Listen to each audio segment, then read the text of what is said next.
So doctors, good evening. Can everybody hear me? Yes. All right, good. Yes. Thank you for joining. It's wonderful to see and hear you. It's great. We have a lot of ground to cover tonight, a lot to do. Thank you, those of you who submitted the questions in advance. We Good, how are you? appreciate that. The questions will be covered that you submitted in advance in tonight's presentation. I'm going to put everybody on mute soon so we can hear the presentation. I do ask if you have questions during the presentation to please simply put your name, type your name in the chat, submit your question. If time permits, we will answer your question after the presentation. If we cannot get to you, then we will circle back to you and contact you after tonight to endeavor to answer your question after the presentation. But thank you again so much for everybody who took the time to submit your questions in advance. They will be incorporated into tonight's presentation. Without further ado, let me introduce our president, Dr. Frank Proscia. Yes, hi all. This is Frank Proscia, President of Doctors Council. I hope you and your families are doing well and everyone is safe. And I want to thank you each and every one of you for everything you do each and every day during these trying times. As doctors, we do take care of others, but sometimes we may neglect ourselves, like with taxes. This is where tonight comes into focus. Doctors Council provides many services to our members, including bargaining, job protections, grievances, and arbitrations to protect our contract rights, compensation issues, giving a strong voice at work, and empowering doctors themselves to advocate in the community and on policy issues. We also provide programming events such as this forum this evening that we believe is of interest to our members. We hope you find tonight's tax prep forum useful for you and your families. Thank you all. And Kevin? Yes, thank you, Dr. Proscia.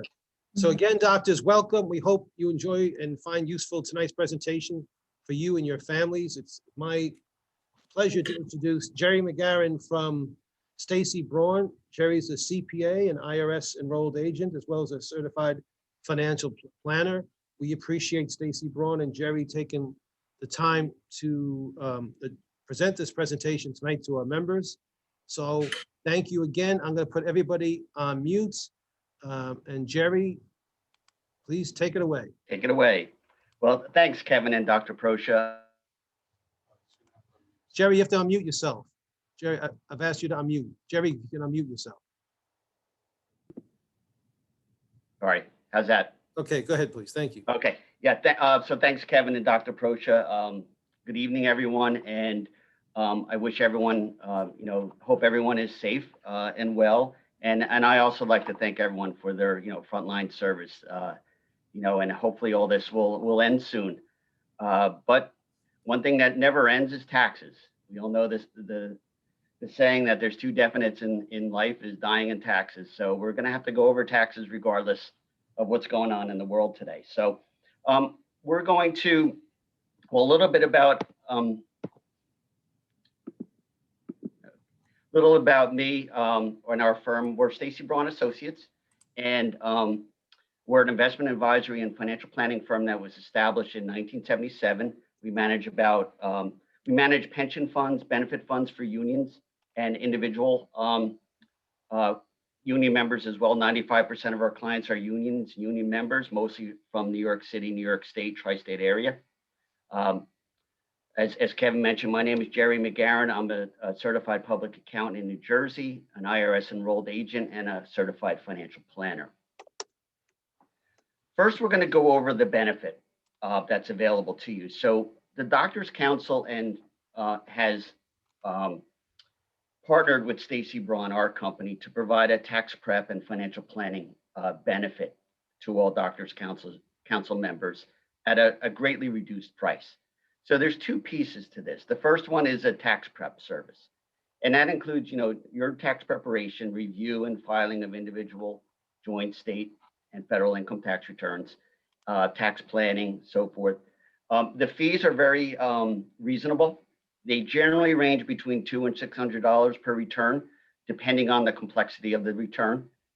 So it depends on if you have a Schedule C, a Schedule E, a private practice, and so forth. Then the fees obviously will change based on that.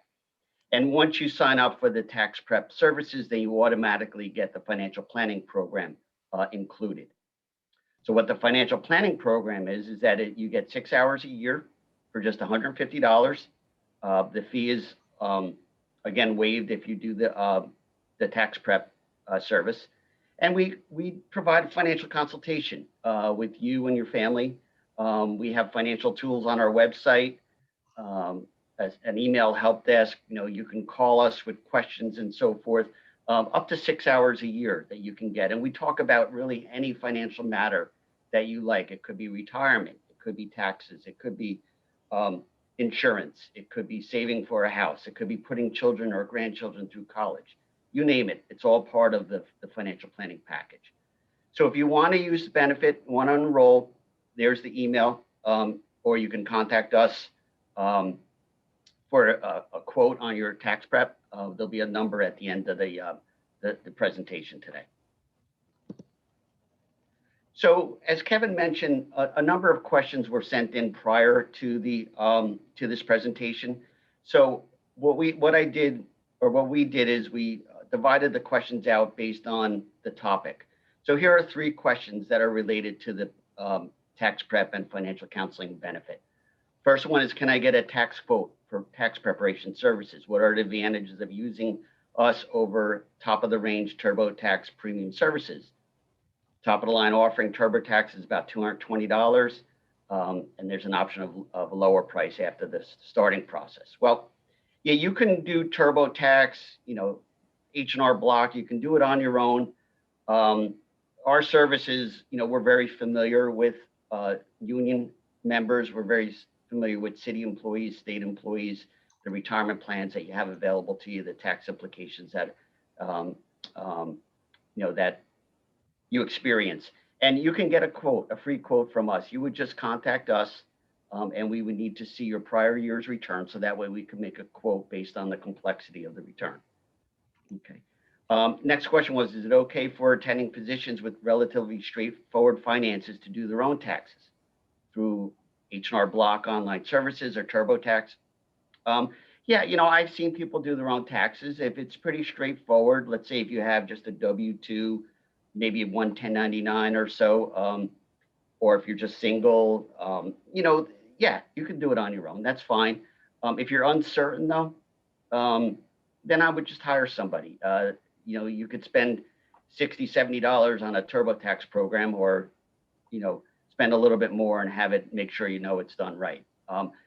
The question then goes on to say, well, what point do you recommend getting a professional accountant? Well, number one, if you're uncertain on what you're doing.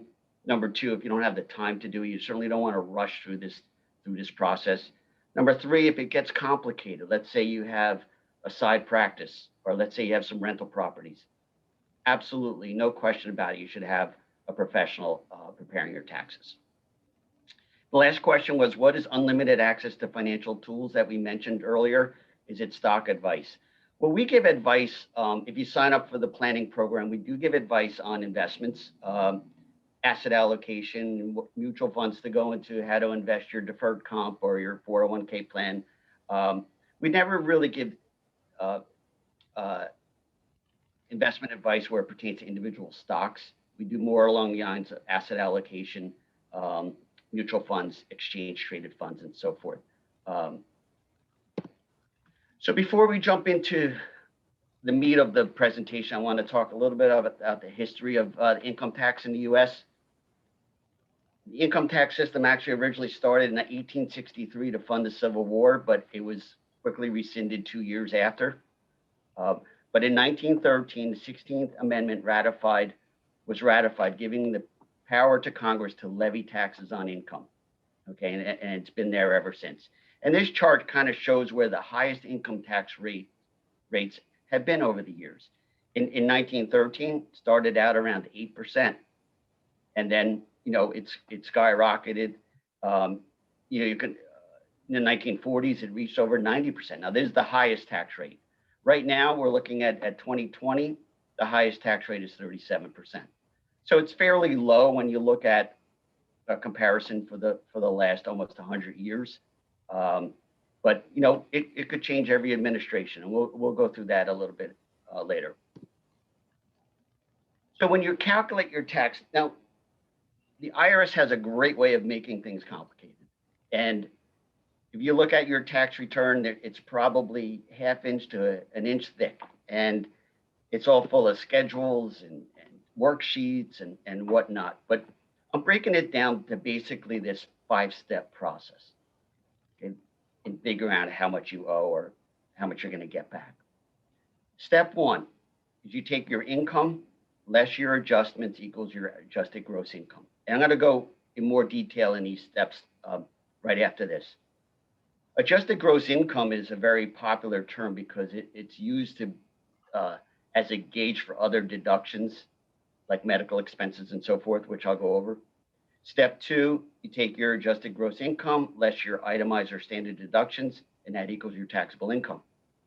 Step 3, you take your taxable income times a tax rate, that equals your tax. Step 4, you take your tax, subtract any credits you may have, and that equals your tax liability. And the final step, you look at your tax liability, compare it to what you paid or withheld already, and then the balance is what you owe or what kind of refund you're going to get back. Okay, 5 basic steps. First step is your income less your adjustments. Now, the IRS defines income as any income from whatever source derived. So if it's income, you receive money, it's most likely taxable. W-2 wages, less your retirement contributions. I'll go into that later. Self-employment income, business income, investment income, capital gains or losses, pension, Social Security, IRA distributions, gambling winnings, unemployment compensation. This all counts as taxable income. Okay, so once you gather all your income, then we reduce your income by these adjustments. We take out IRA contributions if you're eligible. There's something new this year. You itemize, if you take the standard deduction, that should say, you get a $300 charitable deduction as part of your adjustments. You can deduct student loan interest, but it's subject to income. I believe it's $75,000. If you make more than that, you can't deduct your student loan interest. Alimony paid, you could deduct only for pre-19 settlements. After 2019, alimony is not deductible. Educator expense deduction. Each educator gets a $250 deduction. And you get a deduction for self-employment tax that you pay and self-employment health insurance that you pay. So income less your adjustments equals your adjusted gross income. Now this is a page 1 of the 1040 for 2020. Okay, it looks like the same forms like we've seen all these years. It's shortened a little bit. The 2018 tax change law, promised to make things simpler, so they tried to consolidate things a little bit more, but it really didn't change the complexity of the tax process. But lines 1 through 9, that's where you input your income. Line 10 is where you make your adjustments, and then you deduct your standard deduction and so forth to get to your taxable income. And then from there, you deduct credits. You put how much you withheld, and then you figure out how much you owe or how much refund you're going to get. Okay, so all that 5-step process is included on these 2 pages. So once you get your adjusted gross income, step 2 is then deducting your standard or itemized deductions. Everyone has a choice between their standard deduction or itemized deduction. A standard deduction is a single amount that you can deduct. So in 2020, if you're single, you can deduct $12,400. If you're married, you can deduct $24,800. So everyone is allowed to take this standard deduction. However, if you have itemized deductions higher than the standard deductions, you would opt for the itemized deductions. Itemized deductions include medical expenses over 7.5% of your adjusted gross income, state, local income taxes, and property taxes. However, it's limited to $10,000 ever since 2018. It's commonly referred to as the SALT deduction. Okay, state and local tax deduction. You can deduct your primary and secondary mortgage interest, but it's only deductible for mortgages up to $1 million, or if it's after 2017, it's $750,000. You can deduct charities. You can deduct casualty and theft losses only if it's in a federal disaster area. And there used to be limitations on how much you can deduct, but there's no longer any limitations after the 2018 tax change. So you would choose whichever's higher, but if you do choose to itemize, everything gets input on Schedule A here.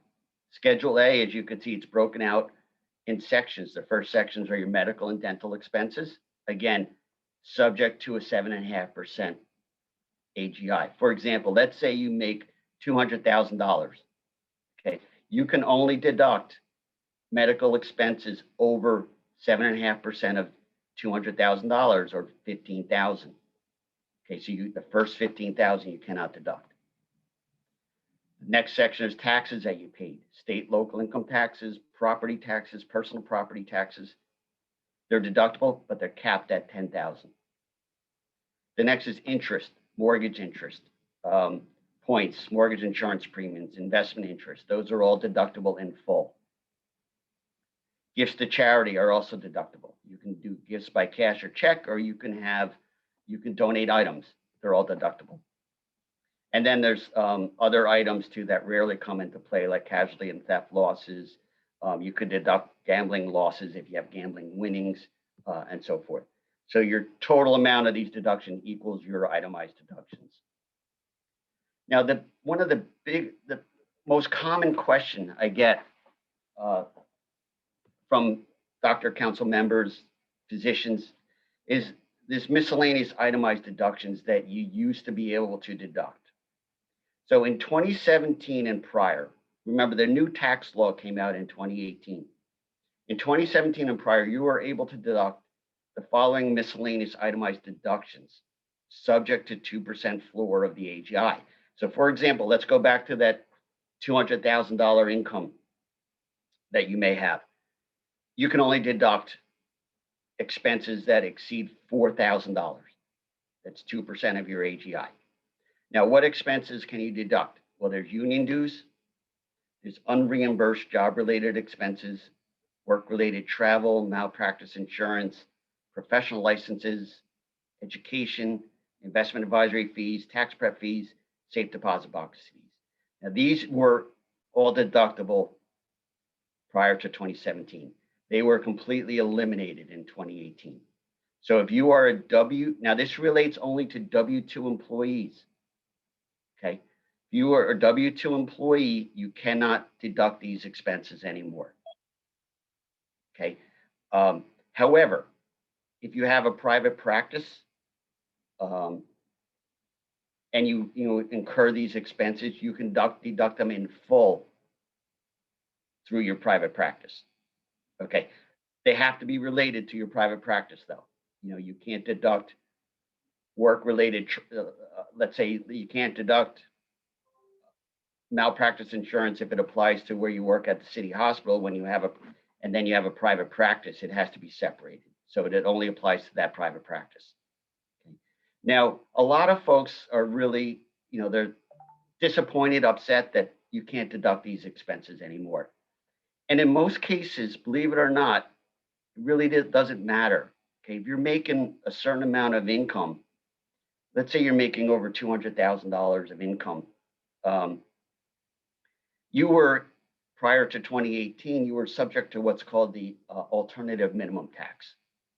I'm sure a lot of you may have heard of it. Very few people understand it. But it's a tax that gets applied to you if you have income that's high enough and too many deductions. So the AMT basically nullified these miscellaneous deductions anyway. So you probably didn't have a big impact. In fact, you may be better off by not having the AMT than actually taking these expenses. Okay, but keep in mind that if you do have a practice outside of your city employment, you can still deduct these expenses as they relate to your practice. So here's some questions on deductions. I was interested in professional expense tax deductibility. I heard that unreimbursed professional expenses are no longer tax deductible. Is this true? And the answer is yes. It's no longer deductible for your W-2 employment. It is deductible for the private practice if you have one. Rental properties. Should we keep a mortgage on top of the property for tax purposes, even though the total exemptions allowed for mortgage, interest, and property tax is only $11,000 or so? Okay, so the mortgage interest is deductible in full, and property taxes and mortgage interest on a rental property are fully deductible. There's no cap on that. So yes, you should still deduct the mortgage if you have a rental property. Can I deduct medical license malpractice if you're in private practice, professional association fees, continuing medical education, realizing many doctors get reimbursed. If you get reimbursed for something, you can't deduct it, okay, because you're not out of pocket. If you have expenses related to your W-2 employment, no longer deductible. If you have expenses related to a private practice, fully deductible. And the last, can I deduct charitable contributions? Yes. Charitable contributions are deductible in full, meaning that it could be cash, check, donation, donated goods. In the past, prior to this year, you would be able to deduct almost up to 60% of your income if you were able to give that much away. In 2020, they raised it to 100% of your income. So if you're lucky enough to be able to donate your salary, you could claim it. So yes, the charitable deductions are fully taken. Again, keep in mind that you have to have enough to itemize in order to make it work. Otherwise, you take the standard deduction. So once we deduct those itemized deductions from your AGI, we come up with taxable income. And your taxable income is a tax rate is applied. And these are the brackets on the left-hand side. They range anywhere from 10%. As I mentioned before, the top rate is 37%. Now, what the US tax system is what's called a marginal tax rate. So what that means is that, for example, let's say I make 200,000. I'm going to keep using that, and I'm single. So 200,000 single falls in the 32% bracket. That doesn't mean that all my income is taxed at 32%. That's just what they call my marginal tax bracket. My effective tax rate is going to be actually lower because my first 10,000 is taxed at 10%. Then up to 40,000 is taxed at 12%. Then up to 85,000 is taxed at 22%. 163 is taxed at 24%, and then the rest is taxed at 32%. So it's a mix of all those different rates. So my actual rate, even though I'm on the 32% bracket, I'm probably only paying about 20, maybe 24%, 25%. Okay. And as you can see that there's different rates for different type of filing.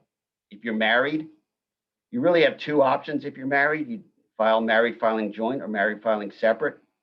Married filing separate is probably the worst tax bracket you could be in. As you could see, the 37% tax bracket starts at only $311,000, whereas all the other ones, it's almost double that. So married filing separately generally is not, usually ends up in paying more taxes. Married filing joint, obviously it's for you and your spouse or partner. Head of household is if you're single, but you care for a dependent. So once you calculate the tax that's due, then we subtract tax credits. Now, credits are not like deductions. Deductions they lower your taxable income, and then a tax rate is applied. A credit is actually a dollar for dollar reduction of the tax that you owe. For example, let's say in my $200,000 example, let's say I end up owing, $40,000 in taxes, and let's say I have 3 children under the age 17, okay, I'm going to get $6,000 taken off of that tax bill. So it's not a deduction, it's a credit, dollar for dollar. So there's different types of credits, but there's income limitations on it. There's a child tax credit, $2,000 per child, phases out 200,000 for single, 400,000 for married. There's child and dependent care credits. If you're working and you have to pay someone to take care of your children, you may be eligible for a credit. There's what's called American Opportunity Credit for college students who are dependents. But again, it phases out after 160,000 if you're married and 80,000 if you're single. And then there's other types of credits out there that usually don't apply. A lot of them are for lower income, like a saver's credit, earned income credit. There may also be credits for energy efficient property. If you put in into your home, you may be able to get an energy credit for that as well. So remember, it's a credit, not a deduction. So it reduces your tax liability dollar for dollar. So once you figure out your tax liability, this is the last step, then you look back and say, well, how much did I pay already? How much did I have withheld? You compare the two, and the difference is the amount that you owe or the refund that you're going to receive. Okay, pretty simple, right? So let's talk. A lot of doctors that I meet, physicians that I meet are they have multiple jobs. They work at more than one hospital or clinic, or maybe they have their own practice. So there's confusion on employment status and what you're called. If you're an employee, let's say you work at a city hospital and you're an employee, you're a W-2 employee.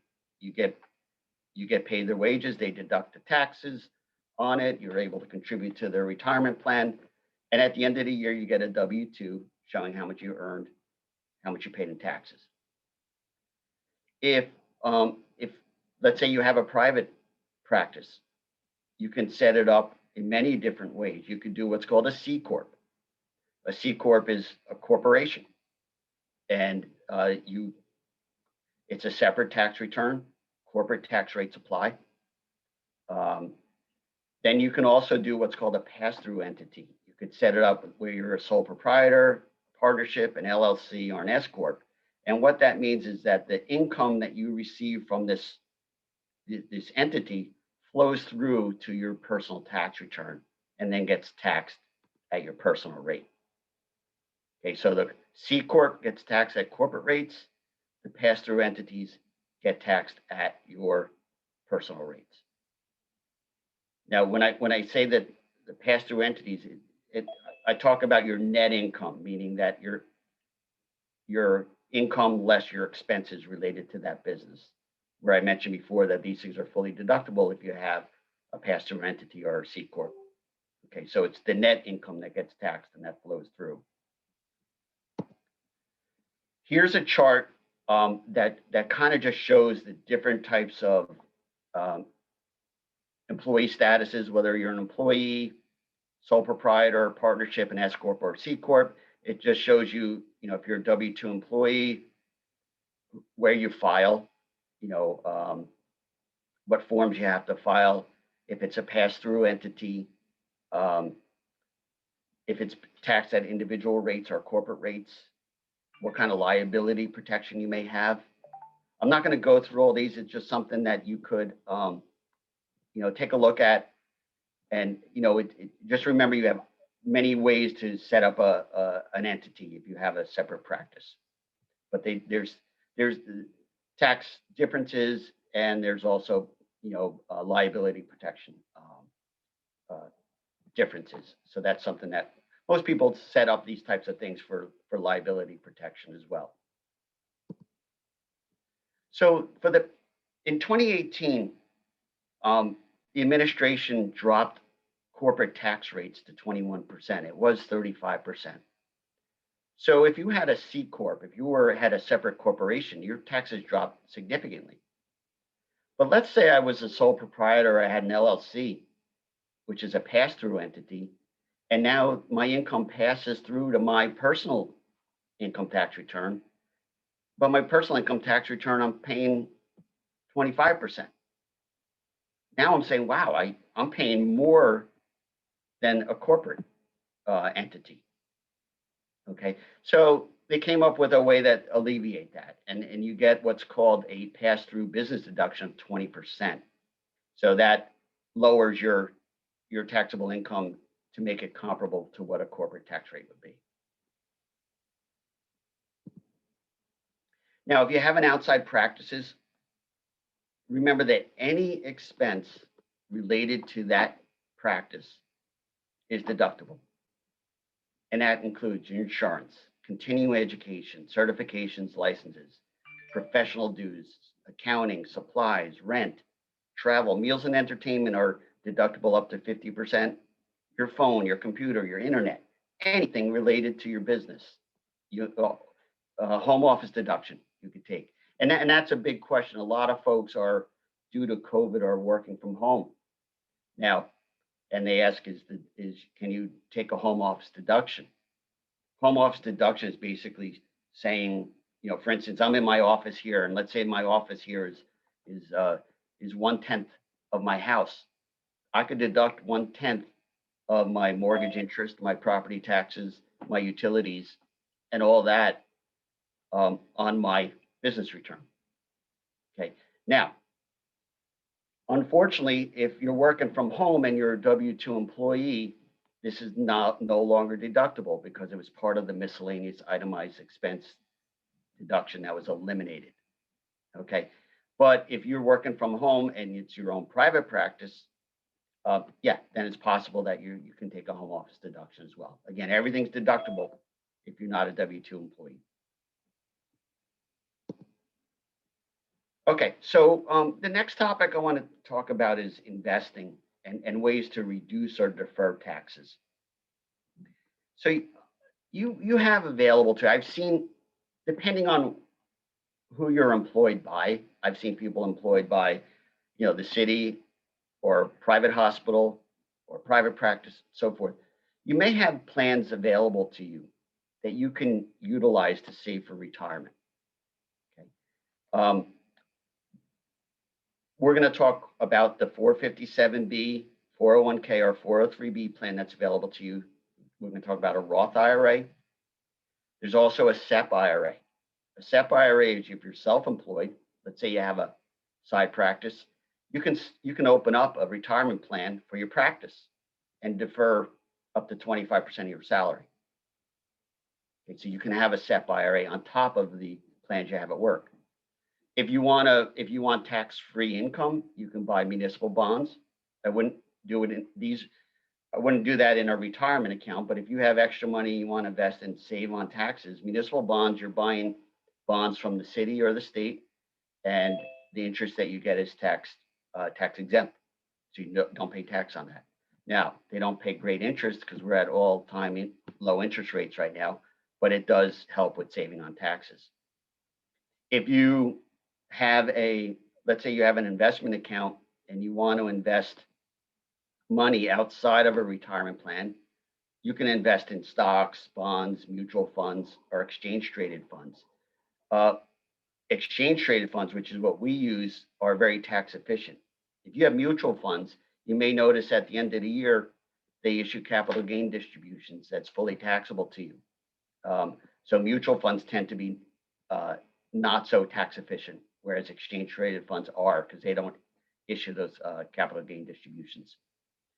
Some folks can also use life insurance or annuities as a way to defer taxes. I personally like to keep life insurance and investing separate. I'd rather see, I'm more of a proponent of buying term insurance and investing the savings in some other kind of vehicle. You can invest in life insurance. The cash value builds up tax deferred, and you can take it out when you want, but there are costs of life insurance that eat away at the cash value, and accessing the cash value would mean you either have to cash out the policy or take a loan from it. So both could have tax implications. And then annuities are an insurance product where you put money in and it grows tax deferred, and when you take the money out, it's taxed. There are pros and cons to annuities. They're very complex products and they're sold very, very heavily. So if you don't understand it, I recommend you don't buy it.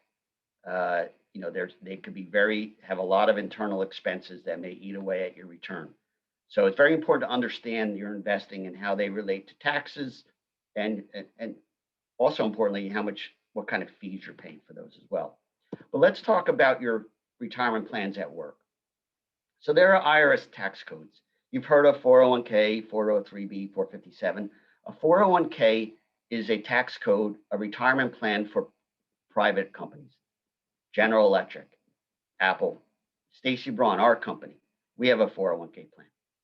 So they're only available for private companies. 403b plans are available for schools, hospitals, charities, nonprofits. 457bs are government plans. They're available for employees of cities and townships, counties, and states. They're all pretty much the same. What you do is you take the money from your paycheck, you put it into, comes out of your paycheck pre-tax, and you put it into a retirement account. You invest it, it grows tax deferred, and then when you take it out, that's when you get taxed on it. Okay, it's, in my opinion, it's the single best way to reduce your taxes, because let's say I'm making, again, $200,000 and I put the max into my plan, which for my age is $26,000. At the end of the year, I'm only going to be taxed on $174,000 because I put in money into this retirement plan pre-tax. So it lowers my taxable income. The contribution limit for 2021 is $19,500, but if you're over age 50, you can put in $26,000.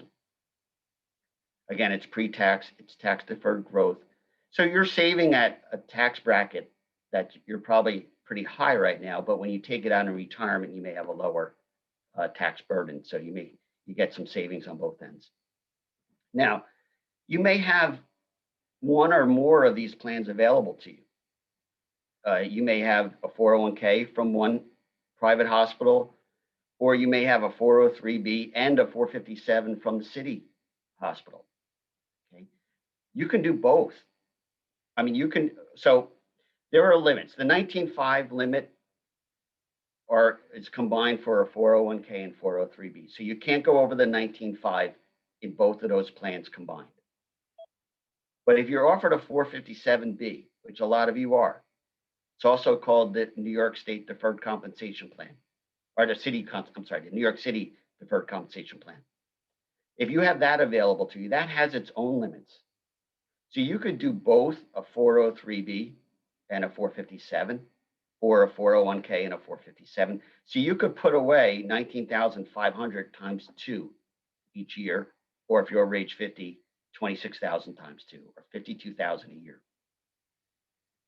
So you're in a good position because you're considered both an employee of the hospital, or you may be considered an employee of a hospital as well as a city employee. So you're both a government employee and a hospital employee. So you get access to a 403b and possibly a 457 as well. Now, you can also do a SEP IRA too if you have a private practice. However, your total contributions cannot go over $58,000 in total. Okay, so let's say you have a 401k, a 403b, and a SEP. It cannot go over $58,000. Again, the 457 has its own limits. It doesn't apply to that overall limit. I know it's kind of confusing, but if you have money to spare and you have access to the 457 and a 401k or 403b, it's a great way to defer more taxes. Okay, so many of you probably heard of a Roth IRA. A Roth IRA is funded with post-tax money. So like an IRA, like a retirement plan, you put money in pre-tax, it grows tax deferred, and when you take it out, it gets taxed. For a Roth IRA, you put money in post-tax, grows tax deferred, but when you take it out in retirement, it's tax-free. So it's a great tool. However, unfortunately, it's subject to limitations. If you make over 140,000 and you're single, you cannot contribute to a Roth. If you make over 208,000 and you're married filing joint, you cannot contribute to a Roth. However, there's a way to get around that. It's called a backdoor Roth. So what you do is you can make what's called a non-deductible IRA contribution. And what that means is that you can put money into an IRA, but it's just not deductible because you make too much money, and you're covered by a pension plan. So you put this money into this non-deductible IRA, and then the next day you convert it to a Roth. So you're allowed to convert IRAs anytime, any amount, and there's no income limitations. So that way you're doing it's a couple extra steps, but if you have extra money and you want a good place to put it for retirement, it's nice to have a Roth as well as your pre-tax retirement money as well. So here's some questions about investing. I am a W-2 employee. Can I participate in a deferred comp plan? How, if I can participate in that, you contribute to a 401k. So yes, if it's available to you, it has to be available to through your employer, but you can do a 457 or deferred compensation plan and still contribute to a 401k or a 403b as well. So you can do both. Next question, I am a PAGNY employee for CHS. Are we eligible to participate? I believe it's supposed to be a 457 plan, which is a civil servant government plan. So yes, you would be eligible if it's available to you. Next question, I have a Fidelity account for tax loss harvesting. Okay, tax loss harvesting means that, and we do this for our accounts. Like every fall, we look at our accounts and say, well, are there any losses in the account?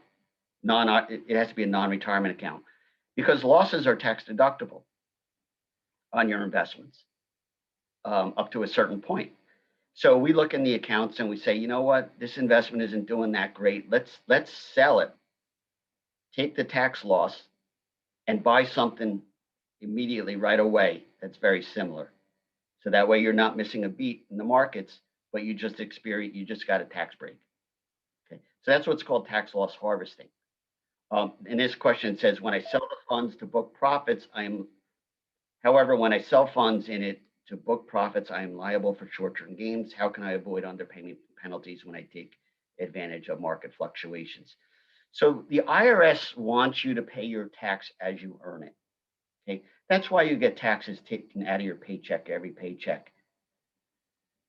It's required to be paid as you earn it. They don't want you to not withhold tax and just pay a big chunk at the end. If you don't pay tax as you earn it, the possibility of getting an underpayment penalty. For example, let's say I made a great investment in Apple and I made $100,000 and I sold the stock. I sold it in January and I don't do anything about it until I do my tax return the following year. I'm probably going to get hit with a penalty because I should have paid tax on that gain back in January when it incurred. So what we would normally recommend is you make estimated tax payments to cover any kind of volatile type of income coming in. Most people don't have to worry about it because you get payroll deductions. However, if you have a private practice, you probably have to make estimated tax payments. I already do the max 6,000 via the backdoor Roth, the max 19.5 into a 401k. Is there another venue you should be setting up? Well, you could do, see if your 457 is offered to you. You could possibly, if you have a private practice, look into a SEP IRA. And then you could look into non-retirement investing, such as exchange traded funds, a regular brokerage account.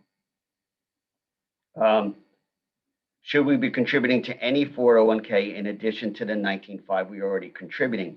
You can only contribute to a plan that's offered through your employer, so you can't just go in and get another 401k.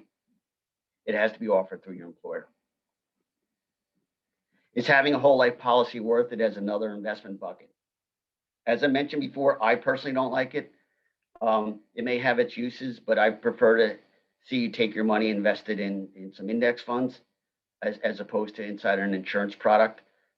just because of the difficulty of getting the money out and the possible tax implications later on.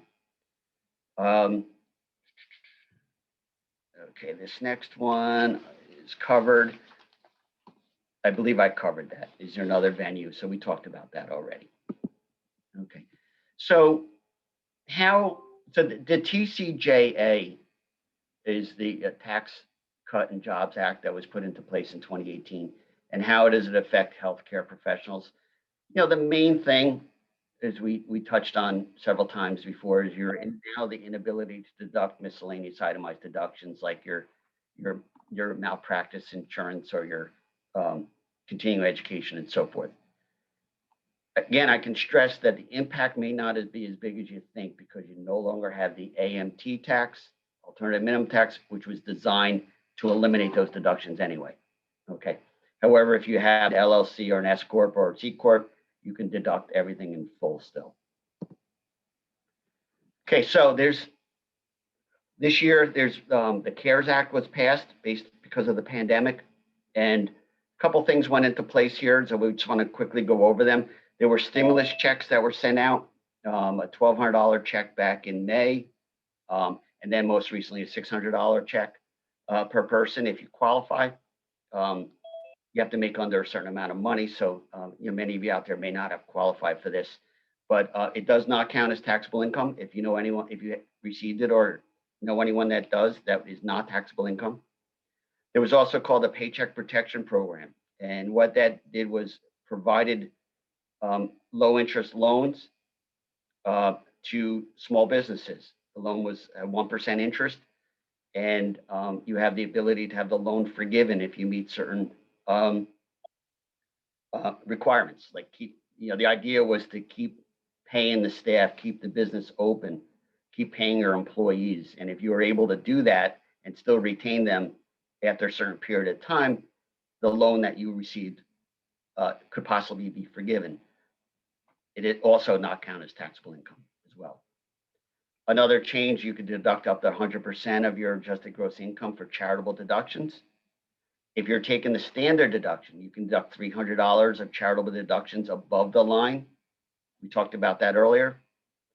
Required minimum distributions. If you're age 72 or over and you have IRAs or retirement accounts that are not active, meaning you're not contributing to them on a regular basis, you have to take out what's called required minimum distributions each year for the rest of your life. The IRS finally wants their taxes, so you have to take money out, pay taxes on it, and reinvest or spend the balance elsewhere. But they were suspended in 2020 due to COVID. Not sure what's going to happen in 2021. Haven't heard any news on that yet. Another CARES Act benefit is that allows folks to take out retirement plan loans or distributions from your 401k or your 457, 403b up to $100,000. You could take it in the form of a loan, which you have to pay it back over a 6-year period, or you could take it as a distribution. If you take it as a distribution, there's no 10% penalty, but you have to pay tax on it, and you have 3 years to pay the tax on it. Now, this, again, we're going through another stimulus package that's going to be introduced soon. The retirement loan and distribution expired on 12/31, so I'm not sure if they're going to continue that or not. But if they do, when you need money, it's I usually don't recommend taking from your retirement plans, but if you have to, you have to. So here's some questions about the CARES Act. Did the CARES Act have any tax breaks or tax support for those who need it? Not much in the way of taxes other than what we mentioned. It does help out small businesses a lot. There's a stimulus money, but that's it. There's really no tax breaks in that respect. For people benefiting from the CARES Act, what tax responsibilities are due or owed? Well, if you receive the stimulus money, it's not taxable. Or if you receive the Paycheck Protection loan and you meet certain requirements, also not taxable. Any items poised to change this year in 2020? We kind of went over that, the changes to the charitable deductions, the the CARES Act changes, the increase in standard deduction, so forth. I think we've covered that. Next question. If you have COVID-related expenses due to travel, lodging, childcare, so forth, can you deduct those expenses? Again, if you're a W-2 employee, you cannot. If you have your private practices and it's related to that, then yes, you can. And then the home office deduction, same thing as well. If you're a W-2 employee, you cannot deduct the home office deduction. You cannot take it. If you have a private practice, you can take it related to that income only. I think we covered actually those. Yep, those three are just repeats of what we had before. So we have a new administration, and with every new administration, there's always possible tax changes. Okay, here's some possible tax changes that President Biden, these are just some of the things that are rumored to take place. I have no idea. This was, I believe, it could take time for anything to come into place anyway. It has to be voted on. The whole bit that goes on in Washington. But it's possible that the highest tax rate may increase from 37% to 39.6%, which is where it was prior to 2018. May reinstate the itemized deduction phase out. 2018, that was eliminated. So in the last couple of years, you could deduct. If you have itemized deductions, there was no limitation on how much you could take based on income. That may be reinstated. There may be elimination of the $10,000 cap on state and local income tax. Now, that's a big one for folks here in the tri-state area because we pay a lot of property taxes. So it'd be nice to have that cap lifted. The highest capital gain rate is going to increase significantly, but it's only for earners making over $1 million. They may reinstate Social Security contributions if you make over $400,000. Now, what that means is that we contribute 6.2% of our salary to Social Security, but only up to, I think in 2020, it was $137,000. And then after that, you don't contribute. They're going to reinstate it if you make over 400. So there'll be a gap where you don't pay, but if you make over 400, you have to start paying it back or paying back into it. Child and dependent care credits will be increased.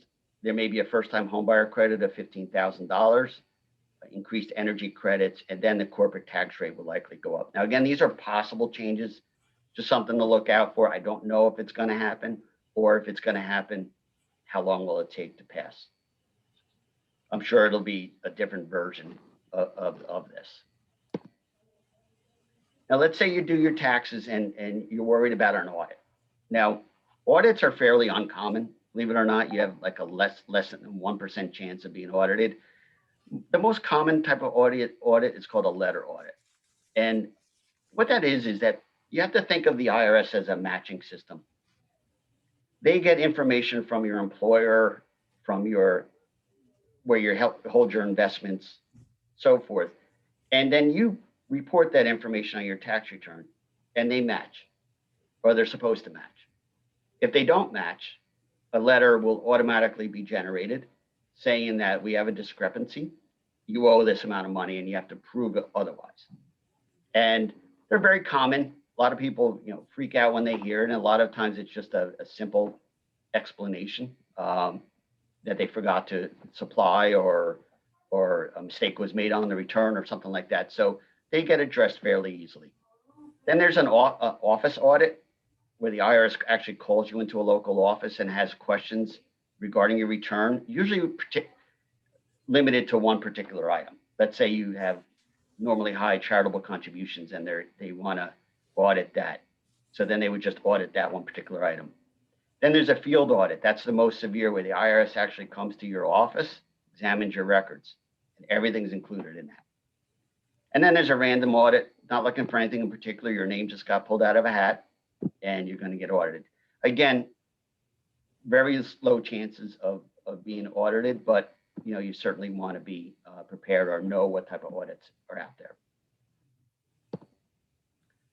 Here's some additional tax consideration that we didn't cover that I'd like to add. There are what are called Section 529 plans, and these plans are what are called used to be called college savings plans. And you could put money into a 529 plan. Every state has its own plan. New York has a plan. New Jersey has a plan. You can use any state plan you want and go to any school, and then the person can go to school anywhere they want. But if you live in New York and use New York's plan, you can deduct up to $10,000 a year on a joint return on your state income tax return and get a small tax break. 529 plans are just like retirement accounts. You put money in, it grows tax deferred, and as long as you use it for education, the money's tax free when you take it out. Now, the tax law change in 2018 said, no, it's no longer just for college, it could be for any education. So you can use it for elementary school, high school, college, anything, okay? You can have as many 529 plans as you want. You could set it up for grandkids, your kids, yourself. And they are portable, which means that if one person doesn't go, let's say I set it up for one of my grandkids and they don't go to college, well, then I could transfer the name, the beneficiary of that to another grandchild, and they could use the money. Okay, so they're portable. Okay, New York hasn't recognized yet that it could be used for anything other than anything but college. So they may consider, if you take money out for elementary or high school, it may be taxed at the New York level. Okay. Moving expenses are no longer deductible unless you're in the military. We mentioned this, casualty losses are not deductible unless it's in a federal disaster area. Estate taxes. Estate tax is, and we could do a whole presentation on this, but an estate tax is a tax on your estate after you pass away. Now, not every estate gets taxed. There's what's called an exemption. If you have an estate of $11,580,000 or less, you will not incur an estate tax. You'll be able to pass this money on to your heirs without paying an estate tax.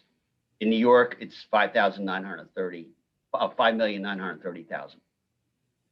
So you have, a person is allowed to give away, what this is saying is that a person is allowed to give away $11,580,000 during their lifetime or at death without paying a tax on that money. So you can give money away right now. Let's say if I can give $100,000 to a friend of mine, I'm not going to get taxed on that. And the person receiving the gift never gets taxed. It's the person giving the gift. Okay. But since I have $11 million to work with, I'm not going to get taxed on $100,000 that I give away.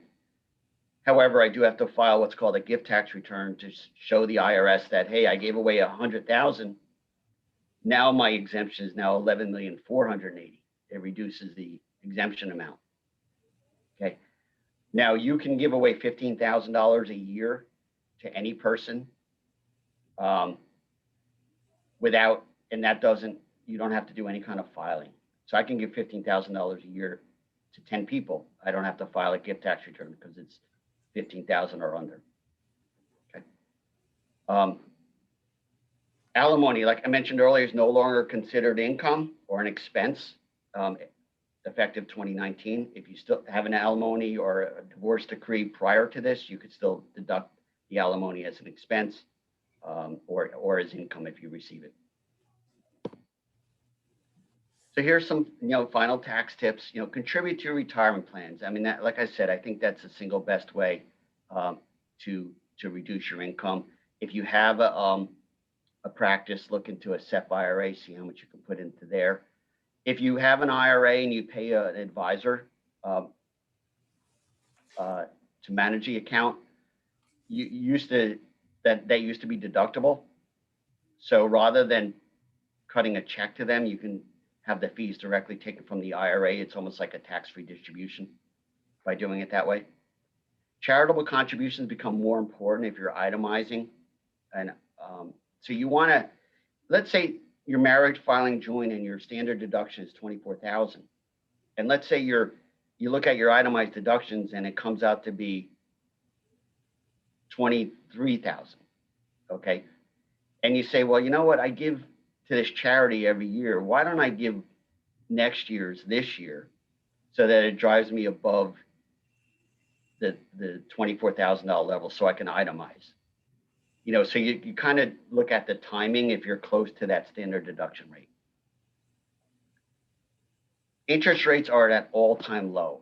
If you have a mortgage and you haven't refinanced, you have to look into it. You can get a 30-year note right now at 2.75% if you have good credit. Definitely look into that. Or if you have high interest rate credit card debt or loans, you know, certainly look into refinancing, lock in this low rate. You're not going to see these rates in your lifetime again. At least I hope not, because that means we're in big trouble. But great rates right now if you have good credit. Another thing, file early. There's a lot of identity theft out there.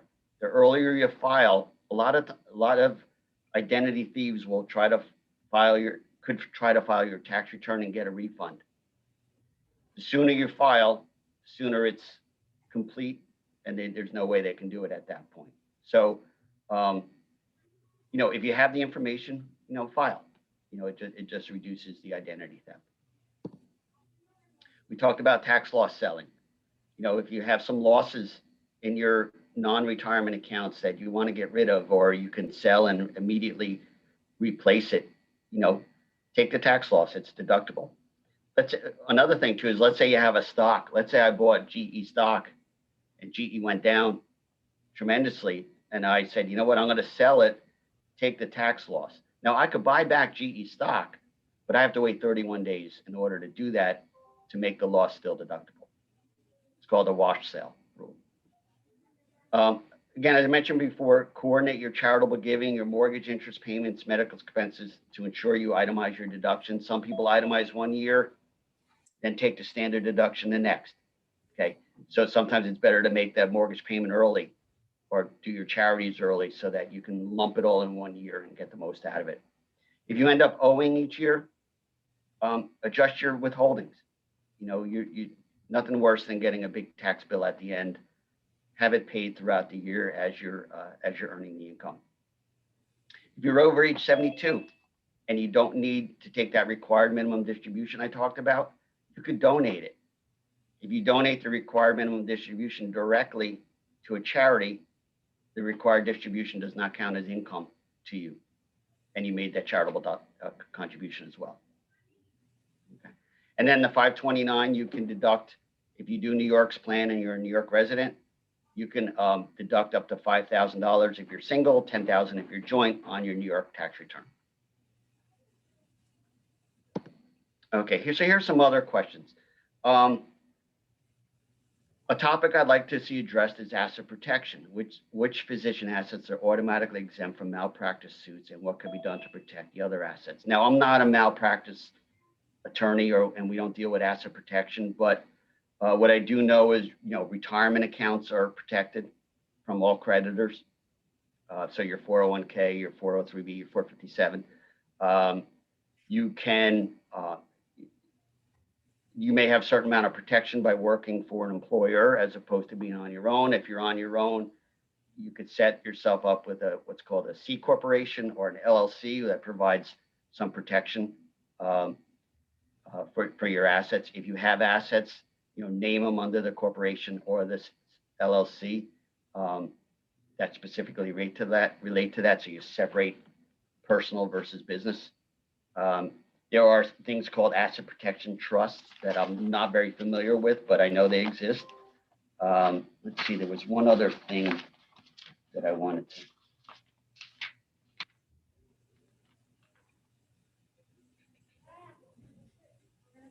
Yeah, that's pretty much it. But I'm not an expert on asset protection, so you know that's something you want to address with either your malpractice agent or an attorney who deals with these types of situations. Next question was, I'm looking for personalized financial planning and tax prep services. I am part of the National Health Services Corps Student to Service Loan Forgiveness Program and the Public Service Loan Forgiveness Program. I'd like to know if it's still financially feasible to try and stay in the PSLF, or if I am now ineligible due to receiving government funding from the NHSC. All right, that's a lot to say. All right, but so both of these types of programs, NHSC is a program that provides money to repay loans, student loans, if you work in a certain hospital or disadvantaged area for a certain period of time. And the public service loan forgiveness program is if you work in public service and you qualify for the program and you pay for 10 years, whatever balance is left at the end of 10 years gets forgiven. Okay, so you can do two options. There may be some not conflicts, but there may be, depends on for this question, your personal situation on whether you could do both at the same time. There could be a backlash if you do. Generally, what I've seen is the PSLF program could be better, but it depends on everyone's circumstances. I don't want to make a blanket statement about that. So we would have to review that individually. Next question, I'll be making much more money this year than last year. I got married last year to my partner. We were trying to figure out the best way to start saving for surrogacy, buying an apartment in New York City, and retirement. In retrospect, I haven't made any very conscious financial decisions, and I would like to do that, like to change. So requesting tax planning prep and a financial planner who is knowledgeable in those student loan forgiveness programs, student loan debt, and making big financial decisions or investments. Yeah, we can definitely help with that. Like I said, we're we deal with New York City employees, public employees, unions, and so we can answer all those questions that you have. Next question, where are we in the previous past GOP tax law? Was it a 4 or 5 year plan? So the law was passed in 2018. That's the Tax Cuts and Jobs Act. And it was designed to, for the most part, phase out in the year 2025. However, new administration, so it's possible that that's going to be changed. So, but if it stands the way it is, it would revert back to the prior plan prior to 2017 in the year 2025. Okay, and then what's different in filing for tax years 2020 than tax year 2019? We went over that. Flexible spending accounts and held spending accounts for medical expenses. So a flexible spending account is money that's set up at your employment. You put money into this account pre-tax. The amount you put in is about $2,800 a year. And it sits in this account. And if you take it out for medical expenses, then it's tax-free when you take the money out. So it's a good way to use pre-tax money for medical expenses. The downside of it is if you don't use it in that year, you generally lose it, which means you can't get the money back. So you have to plan and make sure you don't over contribute to it, because you need to use it, otherwise you lose it. A health savings account is an account that you can put a little bit more in. It's about $3,800 a year into this account. It's invested. It's kind of like an investment account, but it has to be used for medical expenses. You can only set it up if you have what's called a high deductible plan, which means that you have to have a lot of out-of-pocket costs for your current insurance to have a health savings account. But the health savings account is a little more flexible in that you can carry it forward to following years, so you don't have to use it in that year. But any money you pull out of a HSA for medical expenses is also tax-free. Okay. Is there a tax benefit to an HSA account? Should we open one even if we have no major health expenses expected? Do they roll over each year? Yes, HSA rollovers each year. The flexible spending does not. So, and you can only open up an HSA if you're in a high deductible plan. So it's a good idea to do if you're eligible. Is there any tax or financial benefits of putting a rental property into an LLC? There's really no tax benefit to doing that because the LLC flows through to your personal tax return, so it's taxed at the same rate, whether you put in an LLC or not. The benefit of putting a rental property into an LLC may be more of a liability protection issue because an LLC is typically a corporation, so it does provide a little bit more protection from creditors or litigation than if you didn't have the properties in an LLC. Even though 2020 was a year of financial extreme, should we not be surprised when filing our 2020 taxes? We went through all the changes. I don't think anything should be a surprise. Like I said, if you received any benefit from COVID, whether it be the payouts from the CARES Act, I should say, that's generally not taxable, so that shouldn't have an effect on your taxes. How do we set up and contribute to a charitable trust fund? So a charitable trust fund is a fund set up, the ultimate use of those funds being given to a charity. What's very popular these days is what's called a donor advised fund. And what that is that you set it up, you put money into it. The money that you put into is deductible as a charitable deduction. And the money gets invested based on how you want it invested. You work with the advisor on that. And then you instruct when those funds are going to be paid out to a charity. So you could put in, say I put in 50,000 into this fund and it grows and grows. And then a couple of years later, I'll say, you know what, I want to take 10,000 out and donate to Salvation Army. You can do that. You control it. So it's a donor advised fund. So you control it. But it's a good way to see your charitable money grow and you control where it goes. The Paycheck Protection Loan, we discussed that earlier, that it won't affect your taxes. It's a loan, but if you meet certain requirements, the loan would be forgiven. So it would not, and it does not count as taxable income. Okay, so that's the end of the presentation. I hope everyone's still awake and didn't bore everybody, but we covered a lot of information, and I'm going to see if there's any questions that we can answer. Jerry, Yeah, I can sure. help you out there. First of all, I'd like to say, on behalf of everybody, I don't know, maybe you should become the next host of Jeopardy. You did a very good job in the presentation. You made it engaging. Please take a sip of water or coffee, whatever you're drinking. So thank you very much. We have a lot of questions. So I'm going to just start at the beginning and try to read them out loud to you, Jerry, and we'll do the best we can. For doctors, if you want to ask further questions, please submit them in chat in writing with your name and question. Name is only in case we need to get back to you to follow up.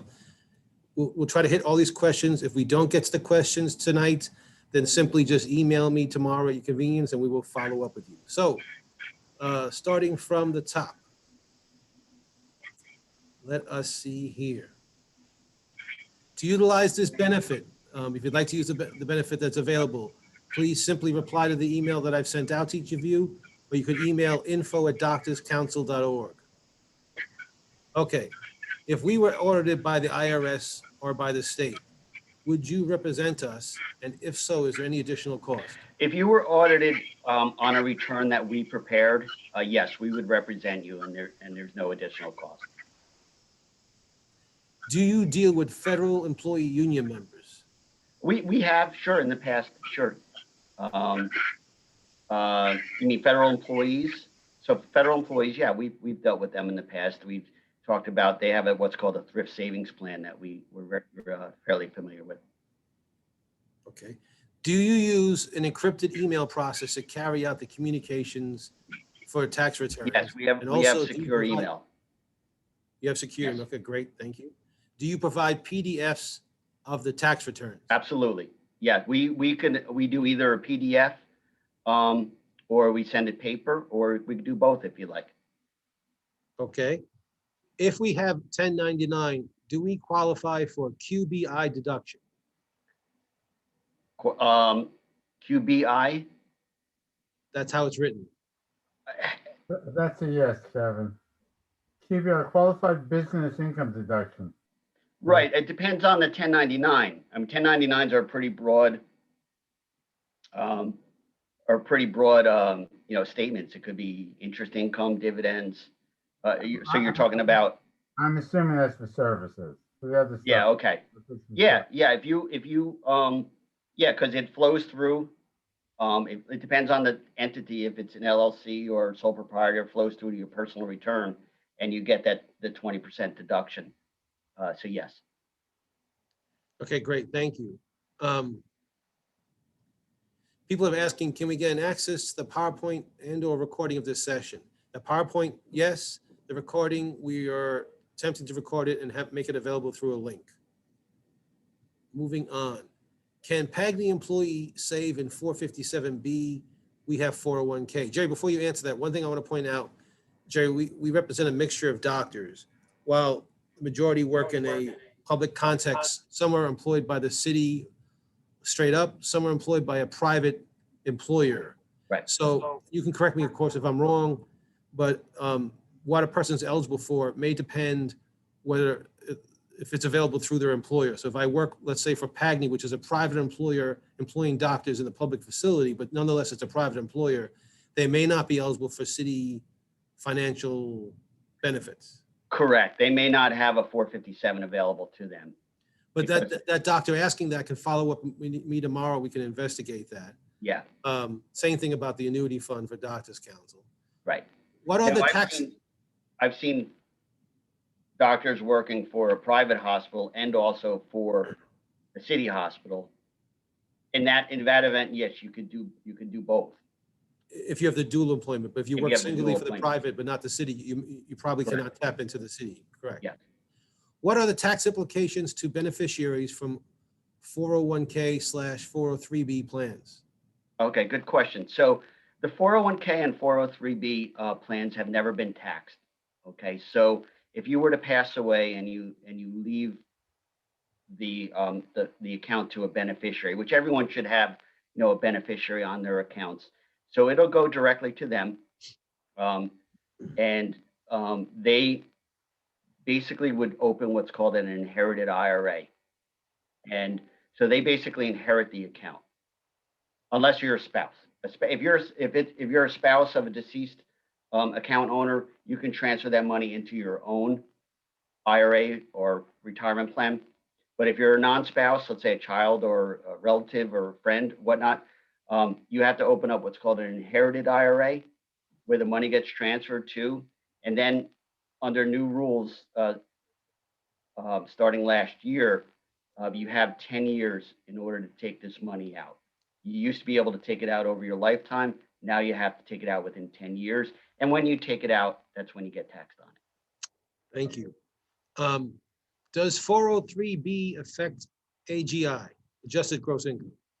Yes. So, whatever you contribute to a 403b or a 457 or a 401k plan comes off your wages when you're calculating your AGI.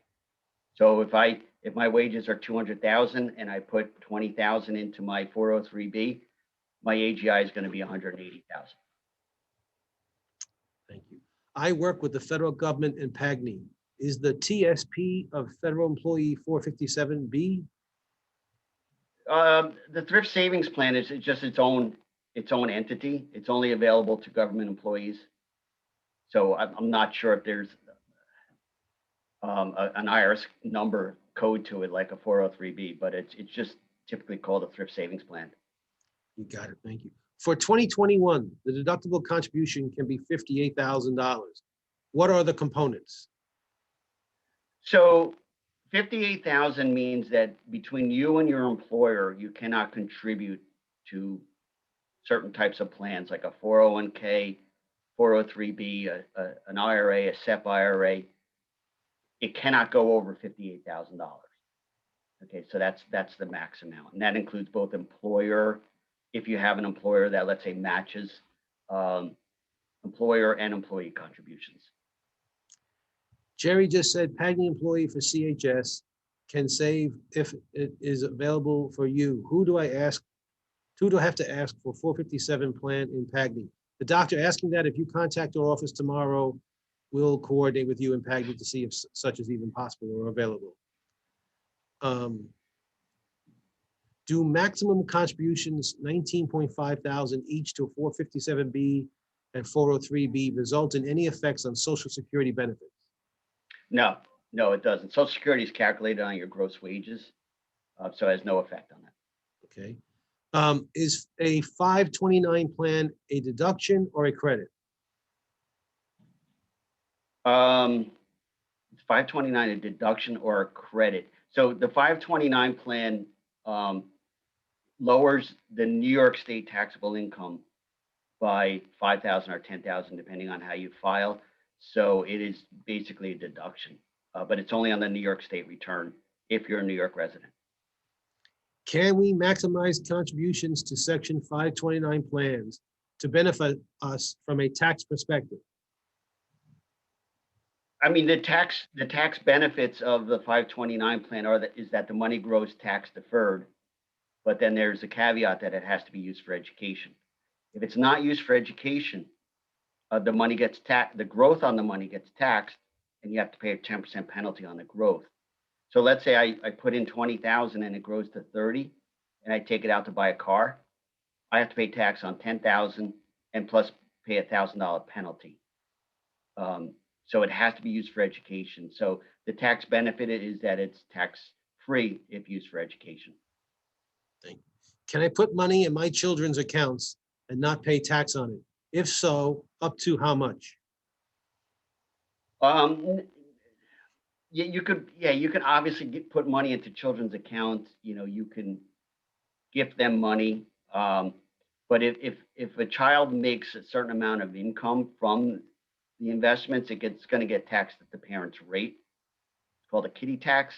So you can't avoid taxes by putting money into a child's name for the purpose of using their lower tax bracket. To a certain extent, but not, you know, once they reach a certain limit of amount of income, it's going to get taxed at the parent's rate. To clarify, is there no maximum amount for doing the backdoor IRA? Well, you can only contribute each year to a non-deductible IRA, the IRA limits, which are 6,000. I believe it's, I don't know, I'm drawing a blank right now. I think it's 5,500 if you're under age 50 and 7,000 if you're over age 50. So you can only do that each year, that amount. It's 6,000. What's that? 6,000. 6,000 and 7,000. So you can convert an IRA to a Roth. You can do any amount once it's already in an IRA. Let's say you have an IRA from a prior employer, you can convert that to a Roth, and you can convert any amount at any time. It's just the backdoor process. You can only do the 6,000 or 7,000 each year for that limitation. Jerry, is this a good time to purchase a home?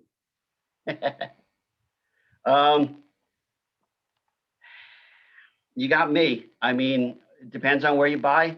Home prices have skyrocketed recently. You know, a lot of folks have been moving out of the city into the suburbs and driving prices up. Don't know if that will continue. I like home ownership. I think it's a wise financial decision in the long run. In the long run, it probably doesn't matter when you buy.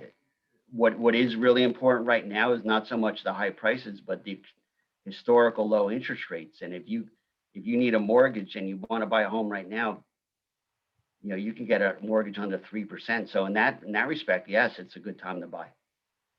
What about IRAs and Roth IRAs? Are those protected too? Yes, they are. Okay. Yeah, they're considered retirement accounts, so those are protected. If you file married but separate, how much is the tax benefit for New York State? 5,000 or 10,000? For the 529 plan, it would be 5,000. Are there any credits for elder care?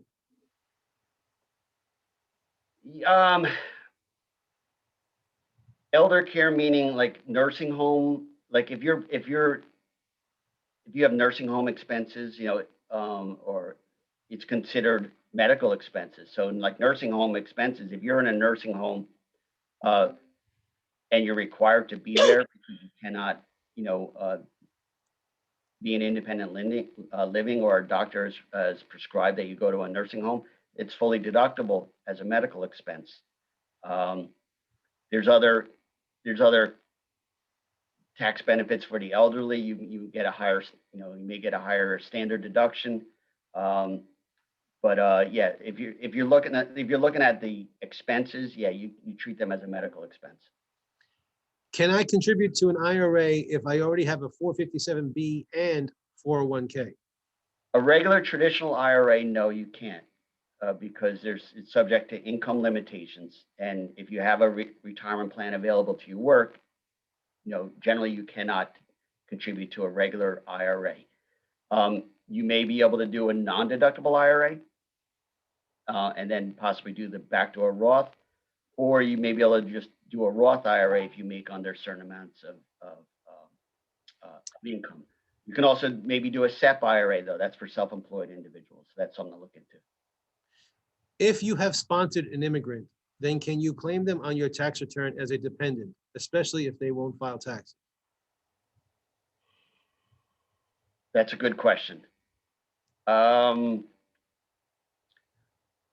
would say if an immigrant, meaning are they a resident? Do they have a social security? If they have a social security number, yeah, you could. If you're paying over half the support for them, yeah, you can claim as a dependent. If they meet certain income, they can't make a certain amount of money. It depends on their age too. So there's a lot of factors that go into it. Do you get miscellaneous work deductions on New York State returns? Good question. And I should have reviewed that. Yes. So New York still does allow itemized deductions, but they're subject to, you have to itemize on the federal return because that flows through to the New York return. And it's subject to, limitations, but yes, you can do that. My 401K is maxed out. My financial advisors says I should not open a 457B because it would increase my tax liability. What do you think? Can you repeat that again? Sure. My 401K is maxed out. My financial advisor says I should not open a 457B because it would increase my tax liability. What do you think? No, it would lower your tax liability. Okay.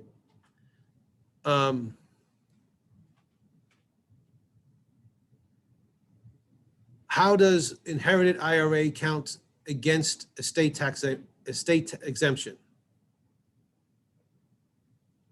I don't know, the two aren't really related. I mean, if you have an inherited IRA, the estate tax exemption is it's counted as your asset. So it's part of the assets that accumulate to the 11.5 million, but I'm not sure I understand the question. Okay, so the person asking the question, please email me tomorrow and we'll follow up with you. Jerry, to give you some real-time feedback, a number of people are saying very impressed with tonight's presentation. I want Jerry to do my taxes. How do I get this done?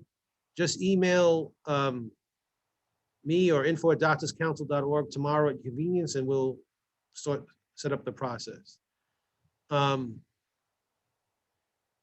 Any pluses or minuses to having an annuity?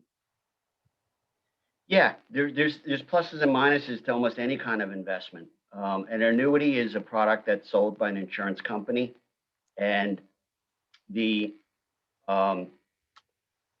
put money in and it grows tax deferred. And when you take the money out, that's when it gets taxed. So the tax deferral is a nice feature of it, but you do get taxed at what's called the ordinary tax rates when you take the money out. Whereas a normal investment, you get taxed at capital gains rates, which is generally a little lower. So I don't have much of a problem with that. The problem I have is annuities generally carry very high expenses built into the product. And they guarantee, they have a lot of nice terms and, guaranteed income benefit, all sorts of great stuff. And when you really dig down and look at what you're really paying for, I think a lot of people are just as good, if not better, just doing index funds and holding for the long term. But there are pros and cons. I think you have to look at it on an individual basis. Does it make sense to put money into a Roth 401k instead of the 401k? So putting post-tax dollars in, question mark, that means the interest grows completely tax-free, right? Yes. So if your plan allows it, you could do, instead of doing your 401k or 403b, 457, instead of doing pre-tax, you could do what's called post-tax or a Roth version. And what that means is that you're putting money in post-tax. So there's no benefit right now. So let's use that example of, I make 200,000. I put 20,000 into my plan. With the pre-tax, I'm only being taxed on 180. But if I do the Roth, I'm getting taxed on the full 200. They both grow tax deferred. However, in retirement, the pre-tax one gets taxed because it's never been taxed before. The Roth version does not get taxed. So one, you get the tax benefit now, the other one, you get the tax benefit later. Which one's the right one? It depends on what your tax rates are going to be in retirement. We don't really know that. I like hedging. You could do both. As long as you don't go over the contribution limits, you could do Roth and pre-tax. Sorry, can I just interrupt? That was my question. But what I wanted to clarify is all of the compound interest from that 20,000 also grows tax-free. So when I draw out that compound interest, I'm not paying taxes on, like, say it becomes 100,000 over 30 years, then I don't pay taxes on the full 100,000, right? That's correct. The entire balance is tax-free. So that seems like it would make more financial sense regardless of what income bracket I'm in. It does. I mean, it depends. I mean, if some folks need cash flow right now and they need tax Right. breaks right now, then, and they expect to be in a much lower tax bracket in retirement, it could work out either way, but it's definitely an attractive option, that's for sure. And then if like one of my beneficiaries inherit that, they won't need to pay taxes on it when they withdraw. If you have any kind of Roth account, whether it be a Roth IRA or a Roth 401k or 403b, yes, they will inherit that account and they don't have to pay tax on it. They do have to follow the rules that they have to take it out over a 10-year period, but they don't have to pay tax on that money. Thank you. Okay, thank you. Did you say you have to withdraw all the money from your 403b in your lifetime? No. What you have to do is once you reach age 72, you have to start taking money out. And it's a formula based on your life expectancy. So let's say, for example, I have $400,000 in my retirement account and I'm 72 years old. I'm going to have to take out, let's say, $20,000 in this first year. I pay the tax on it, so I give Uncle Sam their $4,000 and I keep 16, and I could spend it, I could reinvest it in another account that's, as long as it's non-retirement account. And each year I have to do that. And the factor goes up each year so that, it was 20,000 the first year, I have to take out maybe 24,000 the next year. It all depends too on how your account's growing because it's based on your prior year balance. But each year until you die, you have to take out that required amount. Now you could die anytime you want.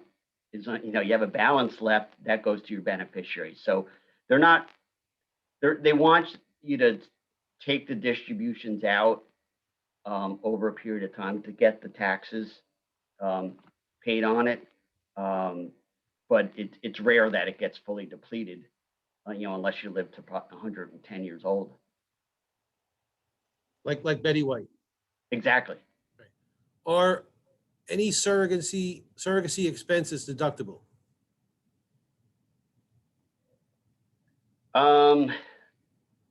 There are credits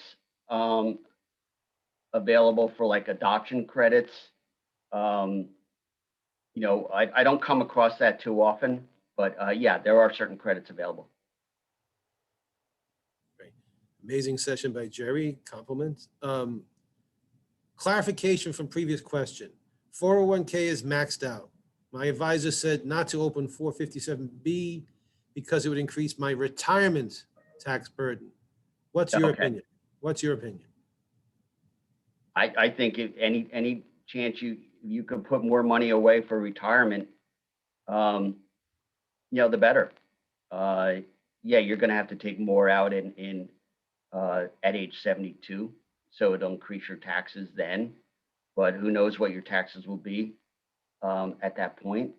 And you know, there's too many factors involved that I would say, you know, I'd still think if you have the money and you can contribute, then might as well do it. This is the last question submitted in writing. How do I know what my tax bracket will be when I retire? We don't. The tax brackets change. I mean, you know, we talked about, you know, new administration coming in, the brackets will change. You know, they like I mentioned in one of the first slides, they range anywhere from 8% to 90%. Right now, we're at the highest rate is 37%. So we're still at the fairly low end of the spectrum. Who knows? I mean, no one knows what your tax rates will be. It all depends on your income too. You know, what kind of income you're going to have, because it's strictly based on the amount of income. All right, Jerry, we got one last question, then we're going to call it an evening. It just came in 5 seconds ago. Can we still do backdoor Roth for 2020 if he haven't done it yet?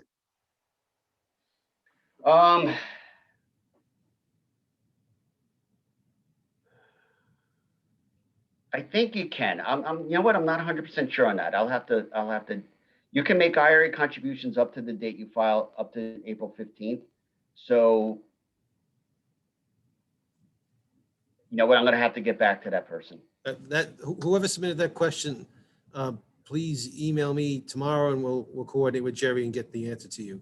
Jerry, I just want to say on behalf of Doctors Council and our members, and I'm getting text messages, emails, messages through the Zoom chat. The presentation tonight was tremendous.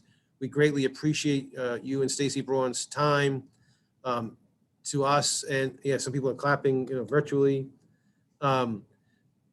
Very knowledgeable presentation. Thank you. My email is info@doctorscouncil.org or kcollins@doctorscouncil.org. And obviously, if you got the link, you got the link from me, you have my email. But Jerry, coming back to you, you know, we greatly appreciate it. Again, if people want to use the benefit, just email us and we'll bring you through the process with Stacy Braun. And Jerry, I think, you know, Dr. Proscia is our president, you know, and based on the excellent feedback you're getting tonight, maybe Dr. Proscia as president might reach out to President Biden to see if you can get nominated to head up the IRS and go through the Senate confirmation. So. Very good point, Kevin. Nah, I don't think. I You don't want to think go my through the wife Senate will let me confirmation? do that. Jerry? But anyway, Jerry, our sincere thanks for taking the time. Thank you, doctors, for Thank you. calling in. As Dr. Proscia said before, this is one of the benefits that we put on through Doctors Council. Please talk to your colleagues about this. We look forward to seeing you again, and to each of you and your families. And Jerry, please keep safe and keep well. Okay, everybody? Have a Thank you good very night. much. God bless. Good night. Take care. Night all. Will you be making the video available? We're endeavoring to do so and record it. We'll definitely send out the PowerPoint, and we're going to see if we captured it in video. Okay, thank you so much. Thank you. Good night, This was doctors. amazing. Thanks. Night, Kevin, can we request one more session Good night. before the tax to April 15th?